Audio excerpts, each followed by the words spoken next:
Chief mourners this morning at his son, suddenly the leader of 730 million people. नाज़रीन इकराम, आज हम बात करेंगे एक ऐसे शख्स की, कैसे वज़ीर आज़म की, भारत के कैसे प्रधानमंत्री की, जिसे भारतीय अपना टेक्नोलॉजी का फादर भी कहते हैं, जो पहली बार भारत में कंप्यूटर लाए। एक ऐसे शख्स, ऐसे वज़ीर आज़म, ऐसे प्रधानमंत्री जिन्होंने इंडियन एयरलाइन में बतौर पायलट भी काम किया। जी हाँ नाज़रीन इकराम, आज हम बात करेंगे इंदिरा गांधी के बेटे जवाहरलाल नेहरू के नवासे राजीव फिरोज़ गांधी की। 20 अगस्त 1944 को बम्बई में पैदा होने वाले राजीव फिरोज़ गांधी, जिन्होंने लंदन से तालीम हासिल की। सोनिया गांधी से उनकी शादी हुई। संजय गांधी के त्यारे हादसे के बाद राजीव फिरोज़ गांधी ने सियासत में कदम रखा। इससे पहले वो इंडियन एयरलाइन में बतौर पायलट नौकरी करते थे। जुलाई 1987 में श्रीलंका का सरकारी दौरा किया, जहां श्रीलंका नेवी के कैडेट ने उन पर अपनी राइफल के बट से हमला कर दिया। खुशकिस्मती से वो महफूज रहे। नेवी कैडेट रोहंगा ने कहा कि श्रीलंका की सिविल वॉर के दौरान भारत ने लिबरेशन टाइगर ऑफ तमिल को सपोर्ट किया, वो ठीक नहीं था। इसी बात से गुस्सा होकर उसने राजीव गांधी पर हमला किया। नाज़रीन इकराम, 1971 बांग्लादेश, उस वक्त के मशरकी पाकिस्तान में दहशतगर्दाना कार्रवाइयाँ हों, पाक फ़ौज पर हमले, मुक्ति बाहिनी की ट्रेनिंग और फंडिंग हो, या अपने ही मुल्क में सिखों के खिलाफ ऑपरेशन ब्लू स्टार, या श्रीलंका की आज़ादी खुद मुख्तारी की परवाह ना करते हुए वहाँ की रियासत मुखालिफ तंजीमों की मदद और दहशत गर्दी हो, भारत और गांधी ख़ानदान के चेहरे से नकाब उतारने के लिए ये वाक़यात गवाही हैं। इंसानी खून की प्यासी ये रियासत और गांधी ख़ानदान इंदिरा गांधी के कत्ल, राजीव गांधी के श्रीलंका में पिटने के बाद भी बाज ना आया। आपकी बात ये वाक़या है 1987 यानी 1987 का, जब भारत इसराइल के साथ मिलकर पाकिस्तान पर हमले का प्लान बना चुका था। ISI को मालूमात मिलती हैं। इस तमाम इंटेलिजेंस इंफॉर्मेशन की बेस के ऊपर जनरल ज़ियाउल हक शहीद, अल्लाह ताला गरीक़ रहमत करे, उनको ब्रीफिंग दी जाती है।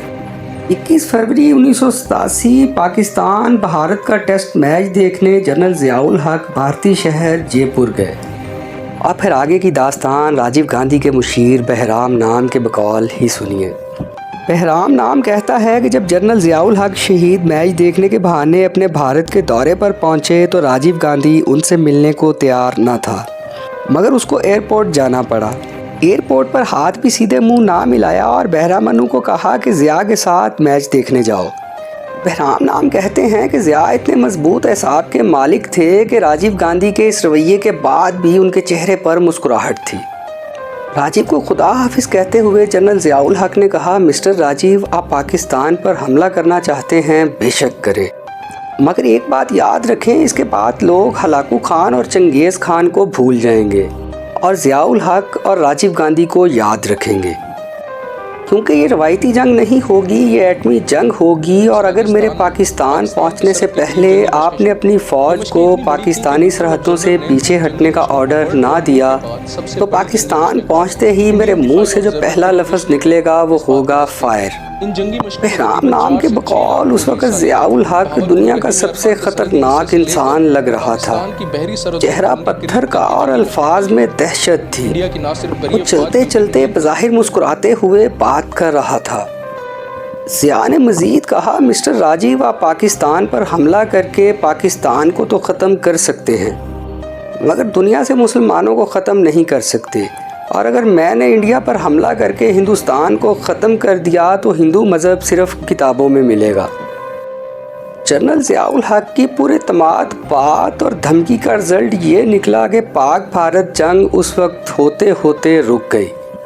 बहराम नाम मज़ीद कहते हैं कि ये बात करके जनरल ज़ियाउल हक तो वापसी के लिए अपने त्यारे की तरफ बढ़ गए, मगर इस सर्द मौसम में भी राजीव गांधी का माथा पसीने से भीग चुका था, टांगें कांप रही थी। नाज़रीन इकराम, टांगें कांपने की ये वो तारीख़ है, हिस्ट्री है, जो कि दुश्मन अपने मुंह से बयान करता है। और वहीं बुग़्ज़े पाक फ़ौज में मुब्तला हमारे कुछ सियासतदान माजी में दुश्मन की ज़ुबान इस्तेमाल करते हुए ऐसे ही इल्ज़ाम अपनी ही फ़ौज पर लगा चुके हैं। बहरहाल ये मुल्क ने ताक़यामत ज़िंदाबाद रहना है, इस पाक फ़ौज ने ताक़यामत ज़िंदाबाद रहना है। यहूदो कुफ़ार और दुश्मन के चेहरों पर हैबत तारी रखनी है। तो दो चार सियासतदान ये मांगे तांगे की सवारियां, इनकी क्या औकात कि ये पाक फ़ौज पर तबसरे करें।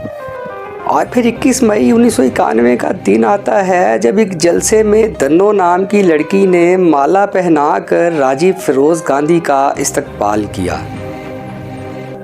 माला पहनाने के बाद अदबन एहतरामन अकीदतन पाँव छुए धन्नो नाम की ये लड़की दरअसल एक खुदकुश बमबार थी, जिसने पाँव छूते ही बटन दबाकर बम ब्लास्ट कर दिया। और यूँ भारत के वज़ीर आज़म राजीव फिरोज़ गांधी के साथ साथ 16 दूसरे लोगों की भी मौत हो गई। नाज़रीन इकराम, हम मुसलमान और उन नबी खातमुन नबीन मोहम्मद मुस्तफ़ा सल्लल्लाहु अलैहि वसल्लम के उम्मती हैं जिन्होंने हमें पानी के ज़िया से भी मना फरमाया है। तो फिर मेरा दीन नाहक खून बहाने की इजाज़त कैसे दे सकता है? जिसने एक इंसान का कत्ल किया उसने गोया पूरी इंसानियत का कत्ल किया। हम पूरी दुनिया में कहीं भी कत्लो गारत दहशतगर्दाना सरगर्मियों के मुखालिफ हैं और ऐसी किसी भी कार्रवाई को सपोर्ट नहीं करते। बहरहाल ये इनके अपने ही कुछ कर्म थे जो इनके आगे आए और ये पूरा ख़ानदान वास्ले जहन्नुम हुआ। इंदिरा गांधी, इनकी जो वालदा थी, सिखों पर जुल्म सितम, गोल्डन टेम्पल की बेहुरमती के बायस कत्ल हो गई। तो वहीं उनके साहबजादे राजीव फिरोज़ गांधी एक आज़ाद खुद मुख्तार मुल्क श्रीलंका में दहशतगर्दाना कार्रवाइयाँ करते और मुदाखलत करते हुए पाए गए। हैरानकुन बात यह है कि राजीव गांधी की मौत से 6 घंटे पहले श्रीलंका इंडियन एम्बेसी में अननोन नंबर से एक कॉल आई और कॉल करने वाले ने पूछा कि क्या राजीव गांधी अभी तक ज़िंदा हैं। हालांकि राजीव गांधी उस वक्त तक ज़िंदा थे और एक रैली में शिरकत की तैयारी कर रहे थे। पाकिस्तान को जंग की धमकियां देने वाले, श्रीलंका की आज़ादी खुद मुख्तारी में दखल अंदाजी करने वाले और वहाँ दहशतगर्दाना तंजीमों को सपोर्ट करने वाले राजीव गांधी, जिन्हें उनकी अपनी ही एक हमवतन खातून ने खुदकुश बम में हलाक कर दिया। नाज़रीन इकराम, आपको हमारी ये वीडियो कैसी लगी? कमेंट सेक्शन में अपनी राय का इजहार ज़रूर कीजिएगा। मिलते हैं अगली किसी ऐसी शख्सियत, दास्तान और वीडियो के साथ। तब तक के लिए मुझे इजाज़त दीजिए। पाकिस्तान जिंदाबाद। खुदा हाफिज़।